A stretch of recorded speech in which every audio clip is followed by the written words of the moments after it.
Good morning, everyone.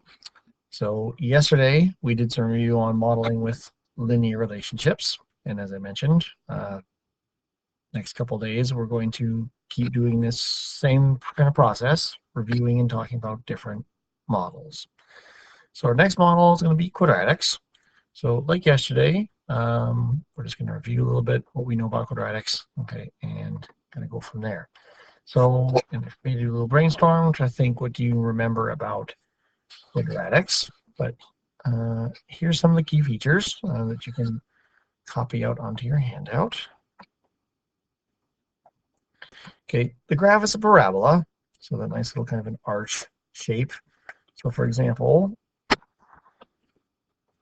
here's a lovely picture of a human cannonball being shot out of a cannon.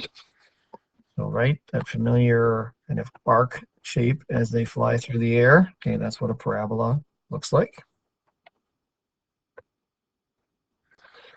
Okay, parabolas always have a maximum or a minimum, right? And we have a special name for that location or point, right? That's called the vertex. Okay, so again, with a little cannonball picture, right, the maximum occurs somewhere around there. That's the peak of the guy's height. Okay. The equation is second degree, right? It has an x squared in it.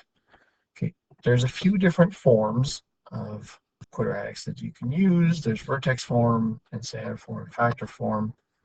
Okay, the one that we are most likely going to use here is standard. So I'm going to jot that down on the side here. Okay, so parabolas usually have an equation where the standard form looks like this: ax squared plus bx plus c, which we'll be using a little bit later in the lesson. Okay. And we talked about this on the first note. In the table of values, pardon me, the second differences are constant, right? So you go through the table, take your first and second. If they're all the same number, then they're constant. Okay, but we did that on Monday. Okay.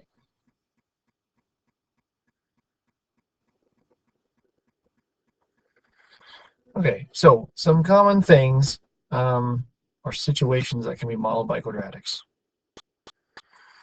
Okay, there's a lot of things in physics, okay, that can be modeled with this. So acceleration, the force of gravity. So problems involving motion involve often quadratics. Okay, electromagnetism. Okay, how light, intensity of light changes over distance. So yeah, there's all kinds of things in science that use quadratics to describe how they work. Okay, problems involving area, right? The area of a square, side times side is side squared. So they can often be modeled by quadratics. Okay, and there's a big field of what are called optimization problems, okay, which can occur in profit loss type situations. But yeah, situations where, what's the maximum of this, what's the minimum of this? Okay, if it has a quadratic, relationship, it can be fairly straightforward to find because you want to find your vertex. Okay, so again, those are three major areas where you see quadratics show up. Okay. So as I mentioned the other day, the funny thing about this course is it focuses just more on, the model and creating a model using technology and not so much on factoring and some of those other things you learn to call quadratics.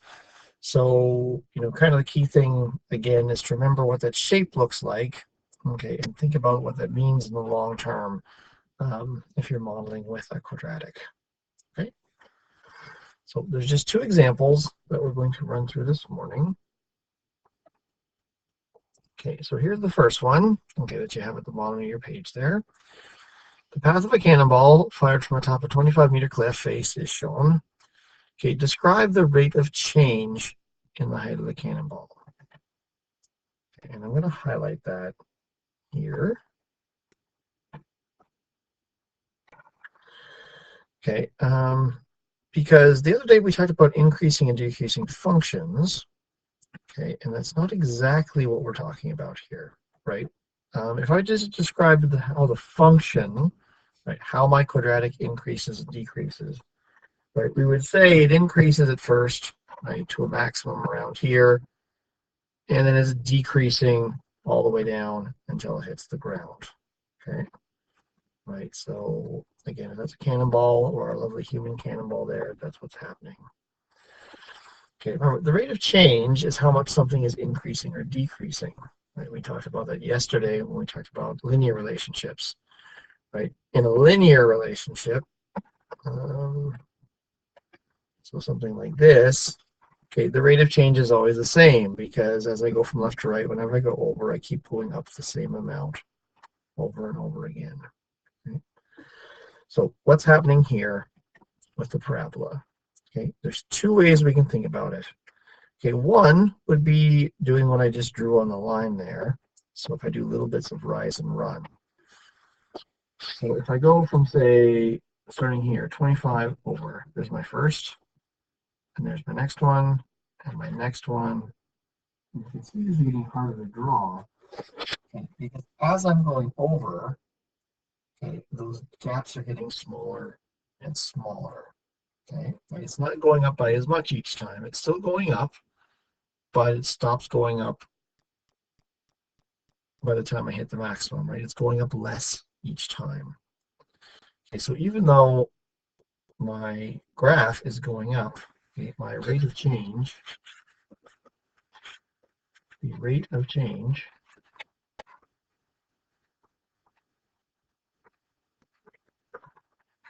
is decreasing, okay, because I'm not going up as much as I was before, right? If I went up 1 in this first gap, right, if this was 1, then maybe this is only a half, okay, and a quarter, and an eighth, like they're getting smaller and smaller and smaller as I move forward. Okay. So then I hit my maximum up here. Okay, and now let's describe the rate of change as I keep going forward. So if I keep drawing these little things, right, it goes over a little bit. It's really hard to draw this on my laptop. Okay, so now you go down and over, down and over, down and over, down and over, down and over. Okay, what's happening over here? Well, they're starting to get larger, right? The gap every time I go over is a little bit bigger than it was before, right? My staircase is starting to stretch out like an accordion a bit there. Okay, so the amount it's falling is getting bigger, okay, but it's still falling, right? So, if this gap right here was 1, the next one might be 2, and then 3, and then 4, something like that, right? So, but they're all negative. So this is a weird thing to wrap your head around. Okay, I have a negative rate of change that is increasing. So overall, it's still decreasing, okay, because it's negative but getting bigger. So we could either say this as this is a negative rate of change. Actually, let's rewrite that. Let's call this is increasingly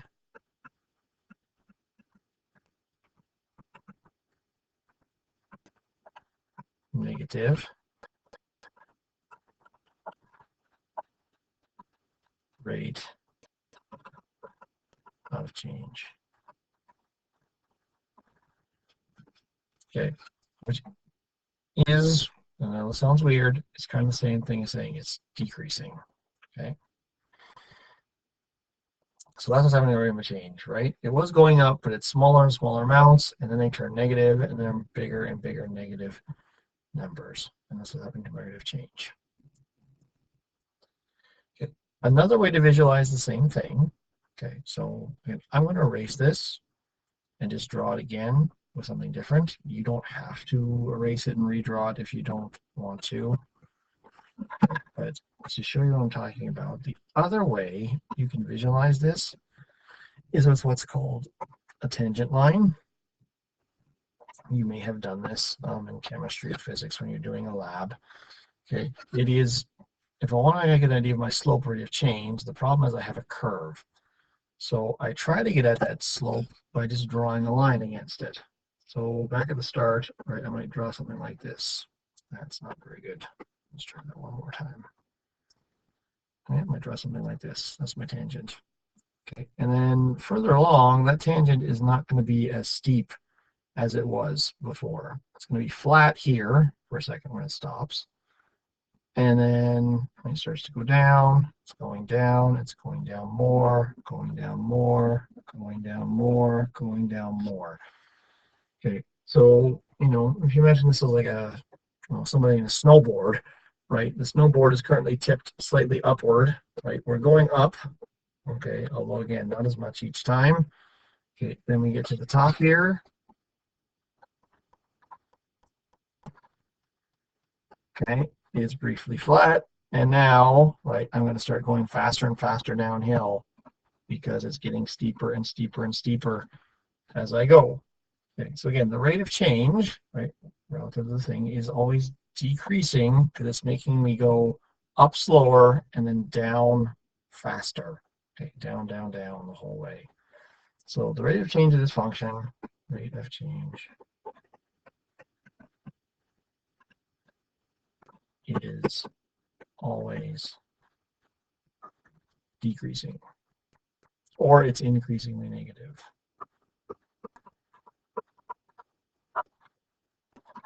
Okay, so that's how you can describe the rate of change of this graph.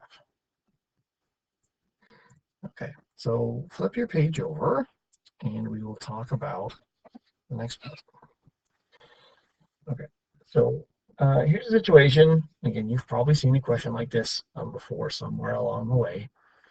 Okay, a publisher is trying to determine the price for a new book about the sheer awesomeness of mathematics. Okay, I'll try to remember to bring that book in. It is very awesome.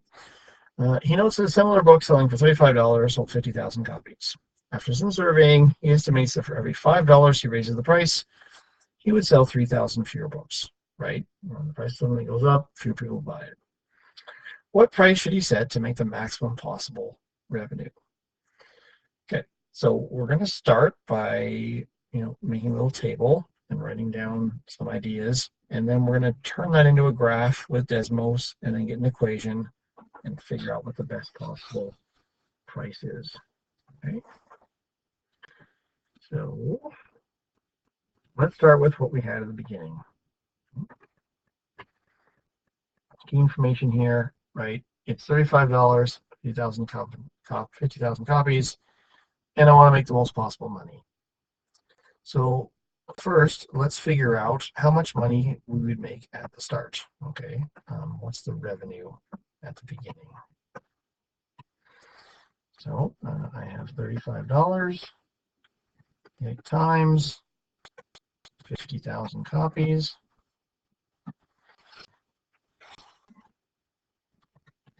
So, and I encourage you to get your calculators out and try this out.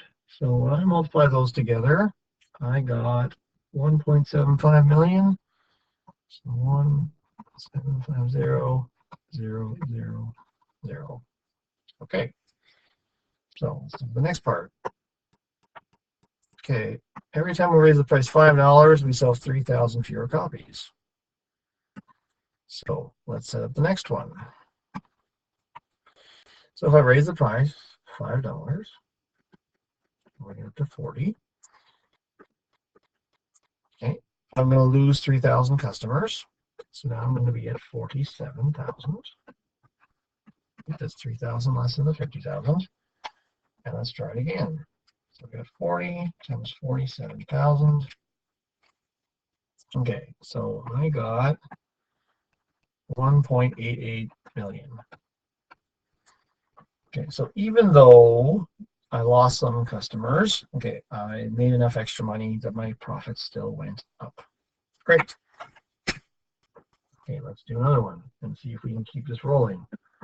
So if I do 45, I'm going to lose another 3,000 customers. I'm doing 44,000 copies sold. And we're going to get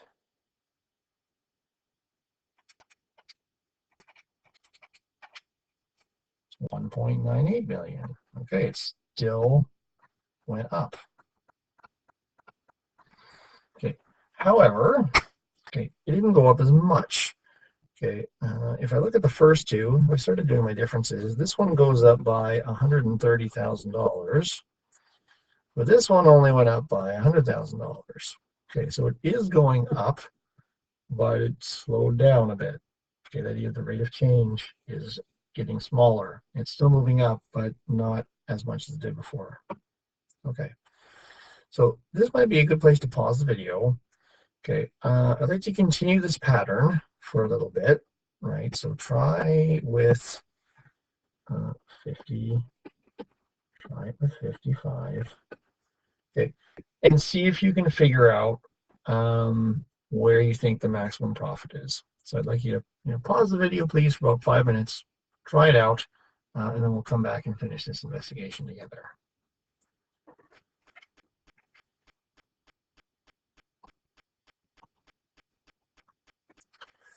Okay, so hopefully you've played with that for a couple minutes, and I'm going to show you what I've got for results at the moment. Okay, and hopefully your calculations match here. Okay, so I continued until I hit 65 because that's the first time it went down. Okay, so it kept going up, right, to 2.05 million, 2.09 million, right, 2,100,000. Okay, and then all of a sudden it went back down. Okay, so it looks like best price is going to be around here, okay, at 60. Now, we're not sure that actually is the best price, okay, because it's going up and down. It's not quite even over here, right? It went up 10, but went down 20. Okay, so maybe the magic price is somewhere in between, right? Like I don't have to go up by $5. I could only go up by $1 or something like that. Okay. Now, those calculations would take a while to do by hand. So this is where we might like to turn to technology. Okay, so again, if you maybe pause the video for a second. Okay, make sure everyone gets onto Desmos now, either by grabbing an iPad from the cart in the room or by going on your own device, okay, and actually going onto Desmos. We're going to go in and turn this into an equation. Okay, and we've done that before. Okay, so now that we're in Desmos, we're just going to review this process. So right, to get a table of values, I'm going to hit add, hit table. Okay, there's my X1 and Y1. Now, the two things I really wanted to compare here were the price of the book, okay, and I'm looking to maximize the revenue. So I'm really going to be copying the first column and the last column into here, right? So we started at $35, and then up to 40, 45, 50, 55. Hey, look at that, 65. Okay, and now I'm going to look at how much money I made. So the first time we made 175 million. 0. Oops. I gotta make sure I got all the zeros there. 98.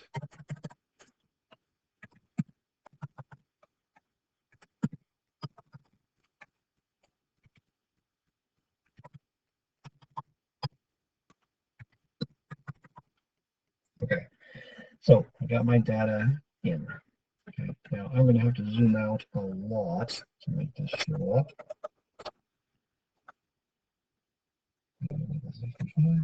And I gotta basically get to the millions before I should see my points. There we go. Okay, and look, it looks like a pretty nice parabola starting right there.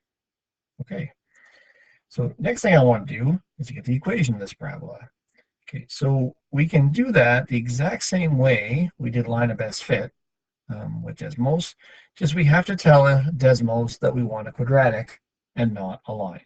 That's pretty much the only difference here. Okay, so we're going to go through that. So, right, we're going to use the subscripts again. So it's Y, and I want this to be Y1 from my table, right? So we hit this button, get the subscript. Okay, there's Y1. Scroll over. Okay, I don't want to use equals. I want to use a little wave thing. So Y1 is approximated by, and we're going to use that standard form of the quadratic that we wrote down a moment ago. So A, X, okay, again, I have to get the little 1 there, and I want that squared. And you can look at the picture, it's totally messed up right now with just that part. Okay, A squared plus BX, and again, a little underscore 1. Where did that go? 1. Okay, that's getting pretty close. And we'll just throw on a plus C now. Plus C. Okay, let's look at our stats here. Okay, we have A is negative 600, B is 7,100 or 71,000. Okay, and our C value, right, we have this negative 9.6316, 10 to the negative 11. Okay, that's practically 0. Okay, so from this person, it's going to be 0. So we have the information for our equation. But more importantly, okay, we can now use Desmos to highlight where the maximum is. So I'm just going to hide my dots for a second by tapping on the green up there. Okay, and now I can look at my parabola, and boom, there's my vertex right there. Okay, so it looks like the best possible price for the book is just under $60 if I want to make a tiny bit more money there. So if I sold the book at $51 and about 17 cents, okay, I would make $2,100,416.67. Okay, so there's the maximum price. Okay, so key thing is here, we created some data. Okay, we plotted the data on a graph, and we notice, hey, it looks like a parabola. Okay, we got Desmos to give us the equation of the parabola, and then we can use that to analyze the information. Okay, so for example, some other things I could look at. Right? At the beginning, I have 0, 0, right? If my book is for free, I make no profit. Okay, if I scroll over a bit here, you can see the limitations of the price, right? And if I got the price of my book up to around $118, okay, that's saying I would make no profit again, so nobody would buy it. It would be too expensive, and nobody would want to buy that book. Okay. All right. Again, our medium, okay, is in between. Okay, so the price of $59.17 is pretty much the best price. Okay. So that's the note here on finding a quadratic model, mostly using technology. So the practice questions for the textbook, again, this is a skill that you need to be able to do. Okay, realistically, we're using Desmos. I'm going to find a way to make this work, but come around a test time, again, assignments, you're going to be able to need to do this to load data into Desmos and find the quadratic equation. Okay, so to practice, okay, there's 5 questions from the textbook. Okay, starting on page 289, that will allow you to practice some of those skills and concepts from today. Thank you very much for watching, and I will see you tomorrow.